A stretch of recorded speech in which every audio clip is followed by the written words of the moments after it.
The Benjamin Dixon Show is only possible with listener support. Go to www.thebenjamindixonshow.com to register for our blog and join the Progressive Army. Hey everyone, welcome to today's podcast. Today is going to be a bit different because of the nature of the story that I want to cover. But before we jump into it, I have a big ask. I generally ask for you to become a patron to support the show, and it's just a blanket request. But today I have a different request. We need 50 new patrons, and we need 50 new patrons who would commit to $10 a month each. Our new goal is to add an additional $500 a month to our patrons account so that we can bring you back video. We're moving in that direction. We're going back to building this the way we started years ago, building it on our own. And the more we do it on our own, the more we need your support. So if you could help us hit that goal, 50 new patrons. Listen, we have thousands of people who download this every day. So much feedback, so much positive feedback. And a lot of you have been considering, maybe I'll become a patron, maybe next week. Well, this is the week. We need you to help us do that. And we want to hit that goal before the end of the month. We have 2 weeks. And so if you can help us hit that goal, what that means is we will bring back video to the Benjamin Dixon Show and the podcast. And we'll also be bringing back a video version of Like It or Not with Benjamin Dixon and Rebecca Azor. So that's our goal. 50 new patrons, $10 each to get us over the goal before the end of the month. I think we can do it. What do you think? So either become a patron. If you already are a patron, share. Tell someone else, become a patron. If you can't afford to become a patron, that's cool. Share and encourage someone else to become a patron. But this is the month where we're going to start making moves to continue building this on our own like we've always done with your support. Okay, let's talk about this story I found.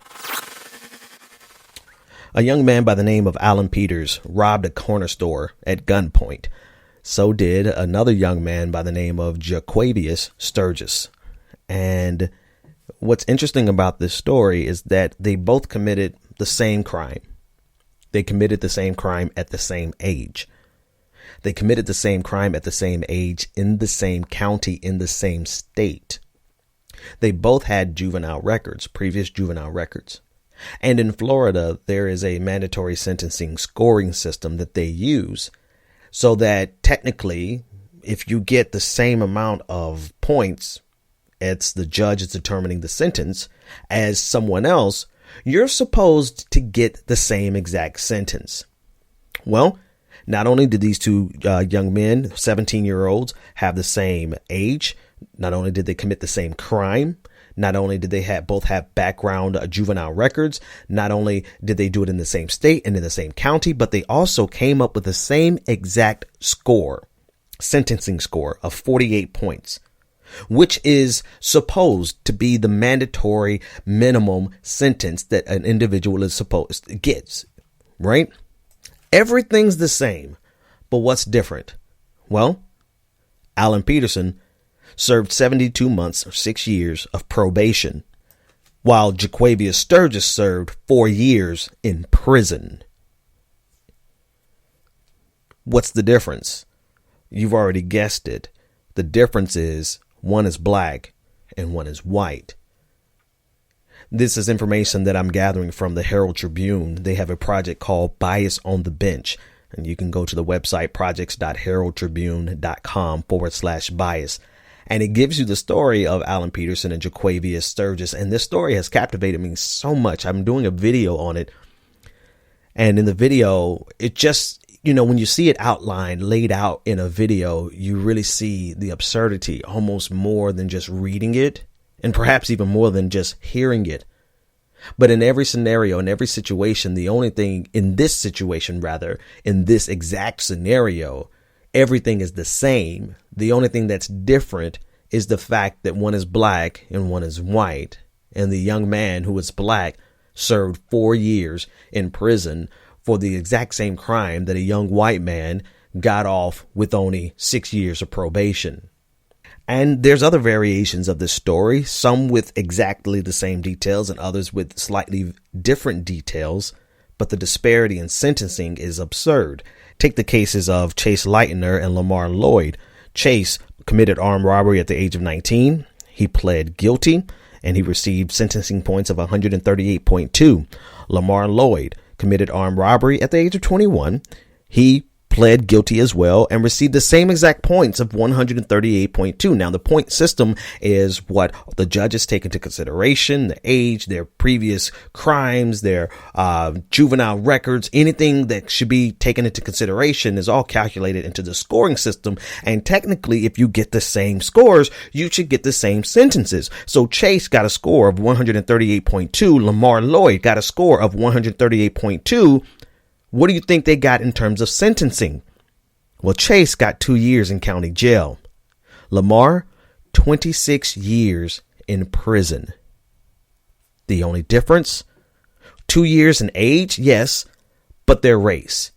And there's no way in the world that you can justify a discrepancy of 24 years difference in terms of sentencing with saying that it's the difference in age, 2 years difference in age. It just, that makes absolutely no sense.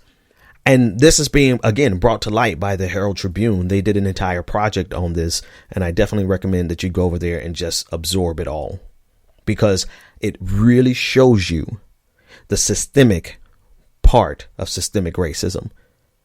The data's there. The evidence is there.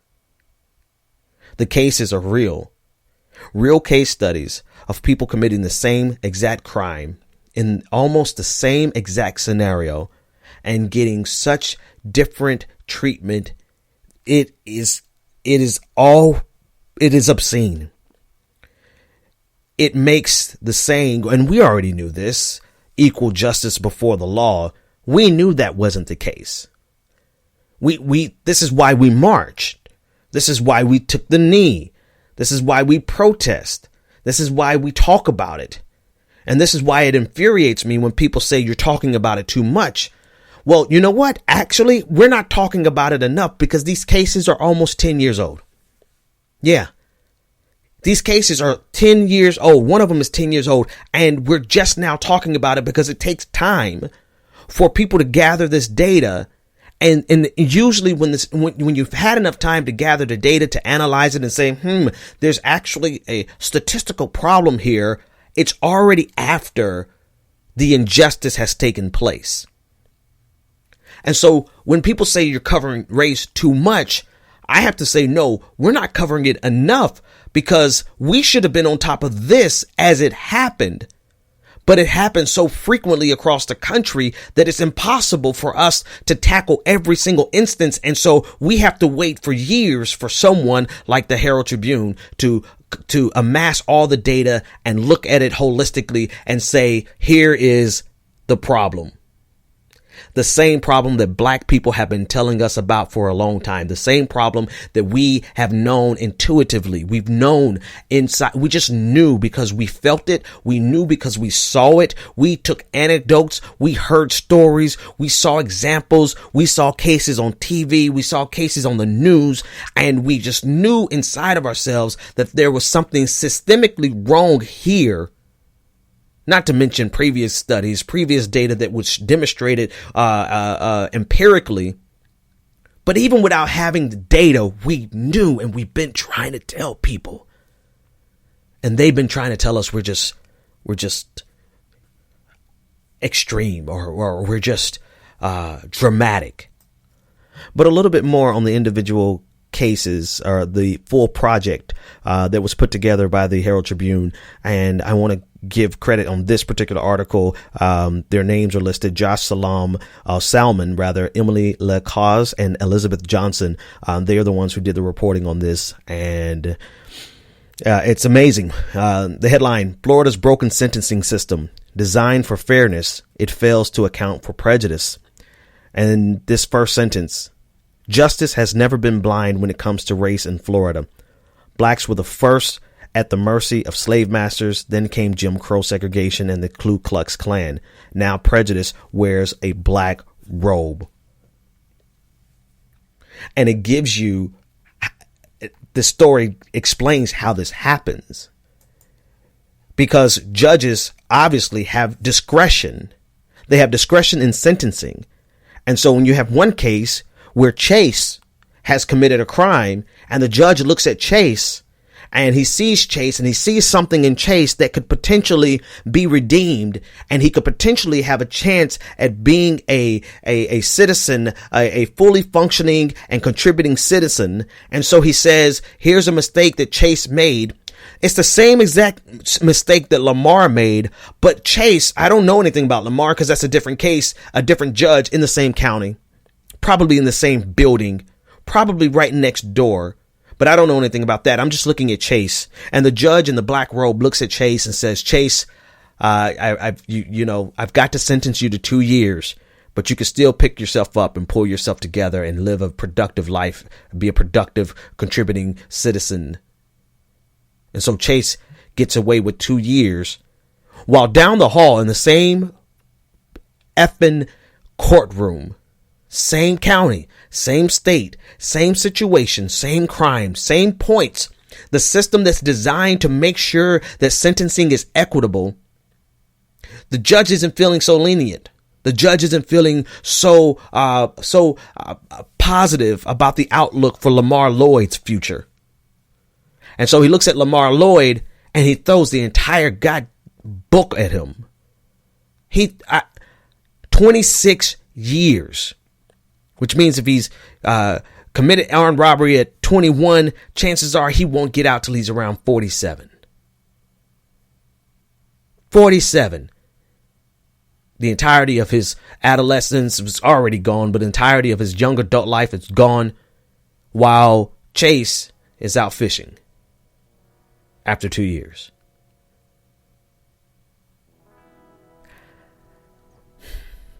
These are real stories. These are real cases, and this is not only happening in the state of Florida, but this is where we have the data for.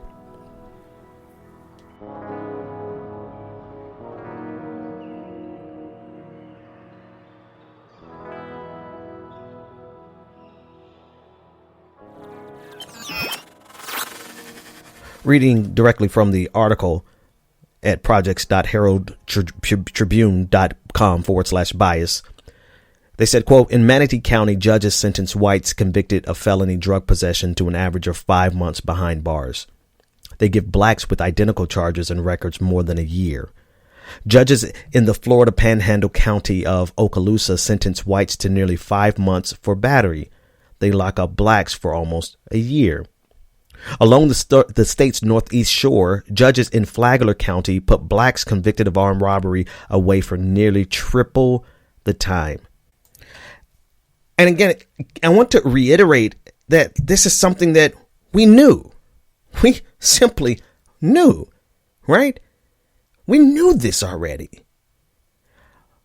But to see it laid out like this with, here's what it is that, and it's actually something that makes me a little bit more upset. Even, let me finish the thought. Okay, here's the thought.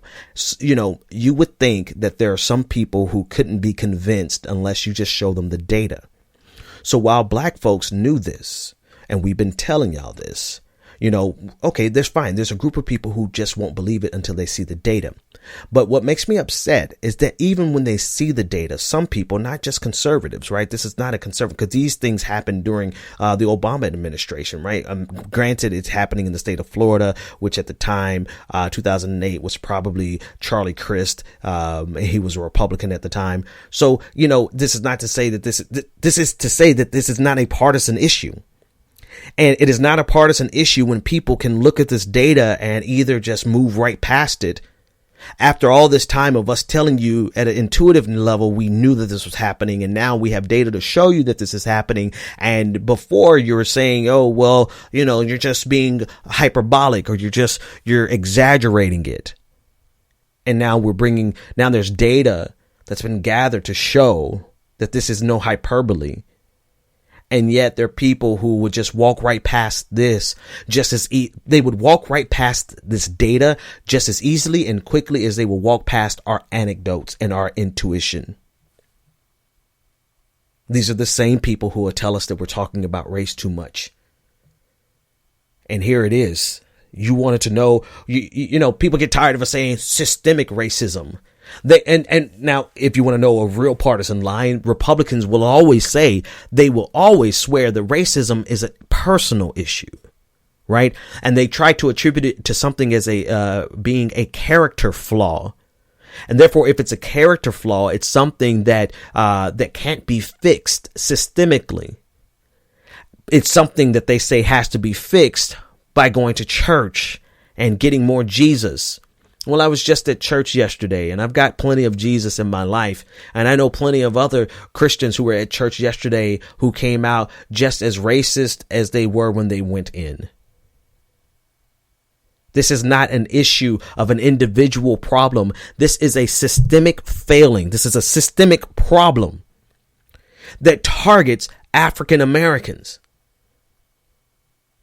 particularly black men, but there are black women who are caught in this system too. Listen to this quote. Quote, legal experts say disparities in sentencing stem from a lack of understanding between cultures. You don't say. They say some white judges struggle to see potential in a young black man, especially if he already appears disgruntled by the system.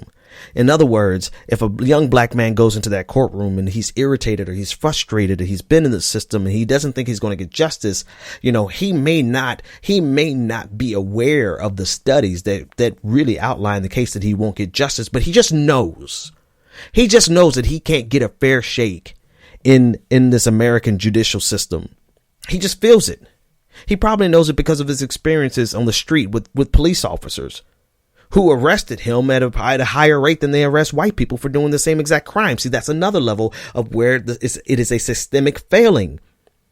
So he goes into the courtroom with those frustrations. Never mind. He committed the crime. He pled guilty. But if he goes in frustrated about anything, he can't go in and be upset, because if he dares be upset and the judge can see that he's disgruntled with the system, then unlike the potential that the judge sees in a young white man, he's not going to see that potential in this young black man, and he's going to give them the harshest sentence possible. Legal experts say disparities in sentencing stem from a lack of understanding between cultures. And this is why this is an example of where representation matters the most, right? Because I'm stammering, stuttering, because there's two things at play here. One, if the problem, according to legal experts, is a difference in cultures, then it's important that we have black judges.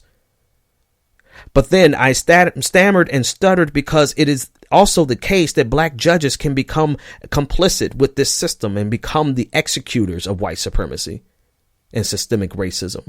Just like the black police officer who arrested the young brother at a higher rate. It's not that he arrested him. It's that he's more likely to arrest him simply because the young man is black. Where is the equal justice and equal protection before the law? It does not exist until we can address these issues. And these issues are a result of prejudice and racism. And all of the factors that go into play into the psyche of that judge who throws how is it that you can see white defendant after white defendant after white defendant and still see potential in that 19th, 20th, 25th, that 200th white defendant? You can still see potential in that 400th case.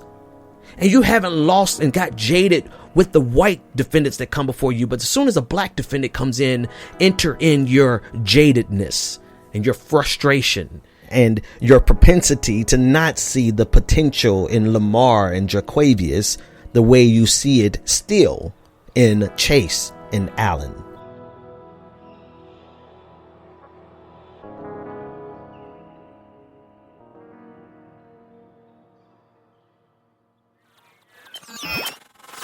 This is fascinating on an empirical level because it's there just slapping us in the face. Everything, every suspicion that we've had now being confirmed with data. I mean, we already knew prior to this that black Americans are arrested for marijuana possession far more frequently than white Americans. And we also know that there is no empirical evidence to suggest that black people consume or use marijuana at a greater rate. In other words, there is no justification for the frequency, the rate at which black people are arrested compared to white people when we use marijuana the same way. I mean, even now you see stories of the absurdity of the stories of all the marijuana moms who happen to all be white, when their mothers who are literally sitting in prison right now, separated from their children because they use marijuana. So we've known this. Oh my goodness. And it is a source of frustration because it's something that we saw and knew and believed and felt intuitively. And I knew we weren't crazy. So this story, this study is not telling us something that we don't already know. But the question is, what are we going to do about it? Because there's a level of jadedness and fatigue with all the things that happen around us all the time. There's just a level of fatigue that exists when it comes down to getting actual justice before the law for black people. So what do? Well, when you're confronted with this, most people shift the blame. I want to read one more quote from this article. Quote, from the study, quote, "The public thinks judges can do whatever they want, and that's just not accurate," said Lee Hayworth, a retired senior judge in Sarasota and former chief of the 12th Circuit. "Judges are just blessing what the prosecutor and defendant agreed to." So the judge is shifting blame to prosecutors. Prosecutors shift the blame to the judges. But I haven't really talked about prosecutors, so I am going to shift. Let's talk about the prosecutors, right? They do bear some of the burden for this blame because the same phenomenon that we see, this is a result of two forces: the recommendation in these plea deals by prosecutors and judges who sign off on them. And so there is a role to be played in this by these prosecutors, many of whom are black. And I just put that out there again, just so that people are aware that in this, just to be reminded again and again that racism, particularly systemic racism, is not a byproduct solely. Actually, let me say that more precisely. Racism, specifically systemic racism, is not a function solely of race.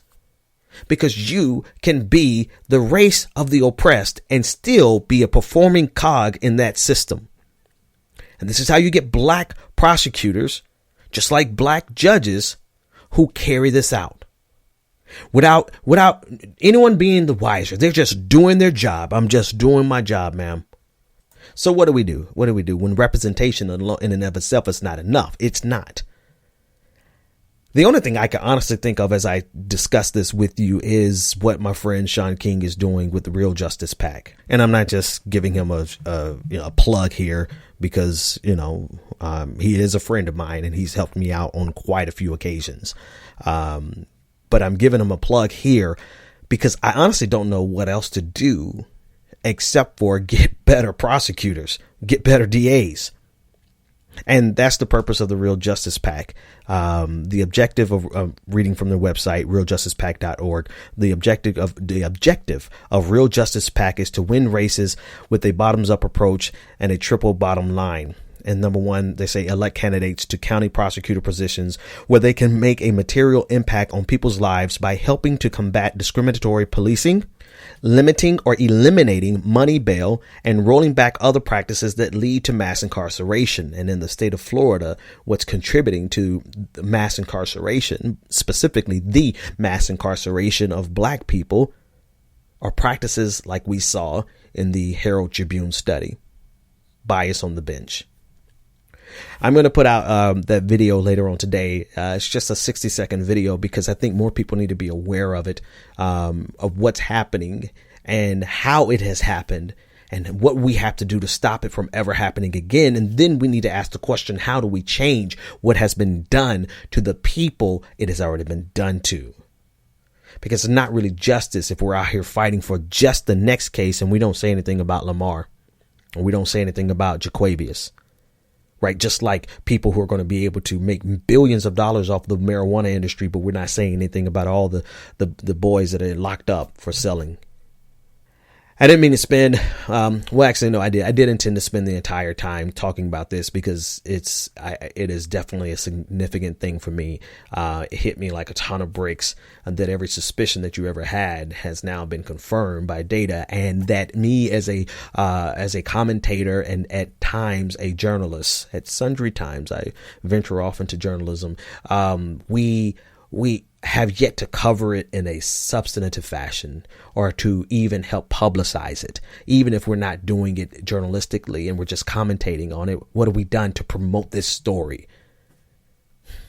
Well, that's going to change, and that's changing today, and I'm going to do my part. I'm going to share this video and this podcast, but particularly the video, and talk to Sean, see if he'll share it, and we'll get as many eyes as possible on this. And then the real question is, what do we do next about it? Like I said, I knew today was going to be a different episode, particularly because of the subject that I had to cover. But I have to cover it, because if I don't, who will?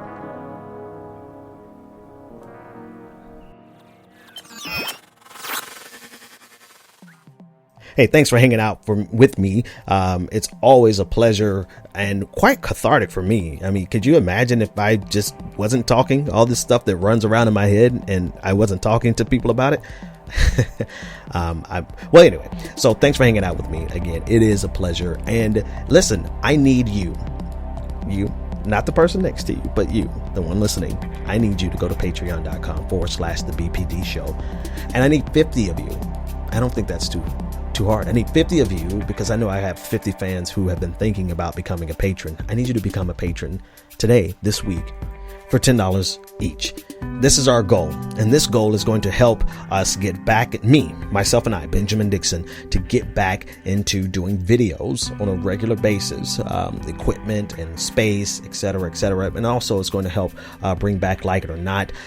We are going to build this independently for as long as we have to and as long as we can, because, that's just, I don't know.